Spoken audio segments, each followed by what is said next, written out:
افتخار علی نے کہا۔ اس وقت ہم لوگ سوئے ہوئے تھے، میری چارپائی برآمدے میں تھی۔ میں نے 2-3 دفعہ آواز لگائی مگر باہر سے کوئی جواب نہ ملا۔ میں نے احتیاطاً لاٹھی اٹھا لی اور باہر جا کر دیکھا۔ جب میں نے دروازہ کھول کر دیکھا تو ایک شخص جھومتا جھامتا واپس جا رہا تھا۔ میں نے اسے آواز بھی دی مگر وہ رکا نہیں۔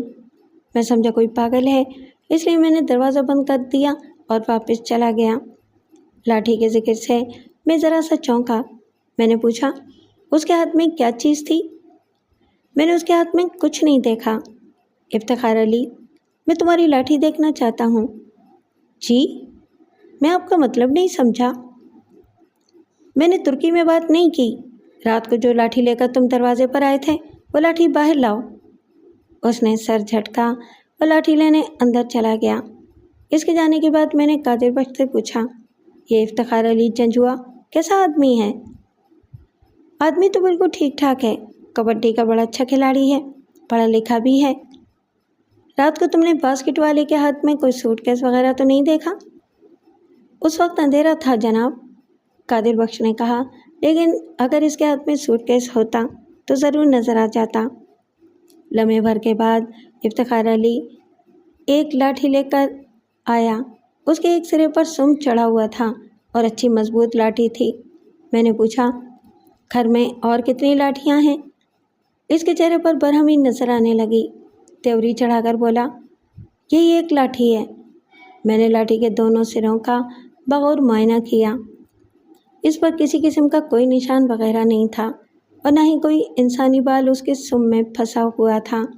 میں نے لاٹھی واپس کر دی اور چند سوالات کرنے کے بعد وہاں سے رخصت ہو گیا۔ پوسٹ مارٹم کی ابتدائی رپورٹ کے مطابق مقتول کی موت صبح 3 اور 5 بجے کے درمیان واقع ہوئی تھی۔ اگر قادر بخش کا بیان درست تھا تو نامعلوم قاتل یا قاتلوں نے رات کے 10:30 اور 11 بجے کے درمیان مقتول کو ضربات پہنچائی تھیں اور غالباً اسے مردہ سمجھ کر وہاں چھوڑ گئے تھے۔ واضح طور پر وہ کچھ دیر بعد ہوش میں آ گیا تھا اور مدد کے لیے جنجوعہ کا دروازہ کھٹکھٹایا تھا۔ ابھی تک مقتول کی شناخت ہو نہیں سکی تھی۔ میں نے اس کی تصویریں دوسرے علاقے کے تھانوں کو بھجوا دیں اور نامعلوم قاتلوں کے خلاف رپورٹ درج کر لی۔ اگلے روز مشرقی تھانے کا ایک ASI میرے پاس آیا اور بتایا کہ مقتول کا نام لیاقت علی تھا اور وہ 6 سال پہلے لاپتہ ہو گیا تھا۔ تمہارا مطلب ہے کہ وہ اسی علاقے کا رہنے والا تھا؟ جی ہاں، اسی علاقے کا رہنے والا تھا، ASI نے جواب دیا۔ ہمارے پاس اس کی گمشدگی کی رپورٹ بھی لکھائی گئی تھی مگر اس کا کچھ پتہ نہیں چل سکا تھا۔ پھر تو تمہارے پاس اس کے گھر کا پتہ ضرور ہوگا۔ اس نے ایک کاغذ میری طرف بڑھایا۔ میں اس کا پتہ نوٹ کر کے لے آیا ہوں۔ تم نے اس کے گھر والوں کو کسی قسم کی اطلاع تو نہیں دی؟ میں نے پتہ لیتے ہوئے پوچھا۔ اس نے نفی میں سر ہلایا، بولا، میں لیاقت علی کے گھر گیا تھا لیکن اطلاع دیے بغیر واپس آ گیا۔ میری ہمت نہیں پڑی، یہ کام آپ ہی کریں۔ میں تمہارا مطلب نہیں سمجھا، وہ اٹھتے ہوئے بولا۔ جب آپ لیاقت علی کے گھر جائیں گے تو آپ خود ہی ساری بات سمجھ جائیں گے۔ میں نے پتے پر نظر ڈالی اور اسی وقت اٹھ کر روانہ ہو گیا۔ لیاقت علی کا 1 منزلہ مکان شہر کے مشرقی حصے میں واقع تھا۔ میری دستک کے جواب میں ایک بھاری جسم کی ادھیڑ عمر عورت نے دروازہ کھولا اور یوں مسکراتے ہوئے باہر دیکھا جیسے اسے کسی بہت ہی عزیز ہستی کی آمد کی توقع تھی۔ مجھے دیکھ کر اس کی مسکراہٹ غائب ہو گئی۔ اس نے سستے قسم کا میک اپ کر رکھا تھا اور خاصی بنی سنوری ہوئی تھی، لیکن اس کا سنگار کچھ اجنبی سا لگ رہا تھا، جیسے اس نے پہلی مرتبہ سنگار کیا ہو۔ جیسے ہی اس نے دروازہ کھولا، عقب سے کسی لڑکی نے آواز لگائی، امی، ابو آ گئے؟ یہ سن کر میں سمجھ گیا کہ ASI لیاقت علی کے قتل کی اطلاع دینے کی ہمت کیوں نہ کر سکا تھا۔ اس گھر میں ایک عورت اپنے شوہر کا اور 2 جوان بچیاں اپنے باپ کا بے چینی کے ساتھ انتظار کر رہی تھیں۔ لمحے بھر کے بعد وہ بنی سنوری لڑکیاں بھی دروازے میں پہنچ گئیں۔ ان کی عمریں 15 اور 17 برس کے لگ بھگ تھیں۔ لیاقت علی کا یہی گھر ہے؟ میں نے عورت سے پوچھا۔ جی ہاں، یہی گھر ہے عورت نے جواب دیا، آپ کون ہیں؟ میں اس وقت سادہ لباس میں تھا۔ میں نے اپنا تعارف کرانے کے بجائے کہا، میں لیاقت علی کے بارے میں کچھ بات کرنا چاہتا ہوں۔ کیا آپ ان کی بیوی ہیں؟ جی ہاں، میں ان کی بیوی ہوں۔ آپ کیا بات کرنا چاہتے ہیں؟ کیا آپ ان کے دوست ہیں؟ بات اطمینان سے کرنے والی ہے۔ اس کے چہرے پر پریشانی نظر آنے لگی۔ اس نے بچیوں کو دوسرے کمرے میں بھیج دیا اور ایک سادہ سی بیٹھک کھول کر مجھے اندر بٹھایا۔ اس کا نام رحمت بی بی تھا اور وہ سیدھی سادی گھریلو عورت تھی۔ میں نے سنا ہے کہ کچھ عرصہ پہلے آپ کے شوہر لاپتہ ہو گئے تھے؟ جی ہاں، یہ 5-6 سال پرانی بات ہے، رحمت بی بی نے کہا، لیکن اب ان کا پتہ مل گیا ہے۔ وہ کاروبار کے سلسلے میں باہر چلے گئے تھے۔ پرسوں ہمیں لاہور سے ان کا خط ملا ہے۔ وہ آج آنے والے ہیں۔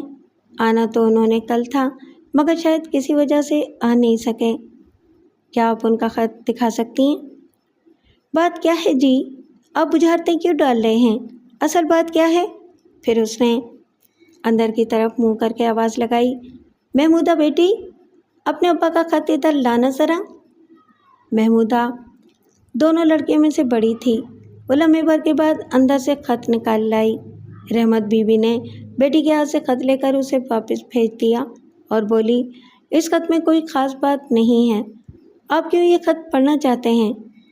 دراصل آپ کے شوہر کو حادثہ پیش آ گیا ہے، میں نے کہا اور اس کے ہاتھ سے خط لے لیا۔ یا اللہ خیر، اس نے گھبرا کر کہا، کیا ہوا؟ کیسے حادثہ پیش آ گیا انہیں؟ وہ اس وقت کہاں ہیں؟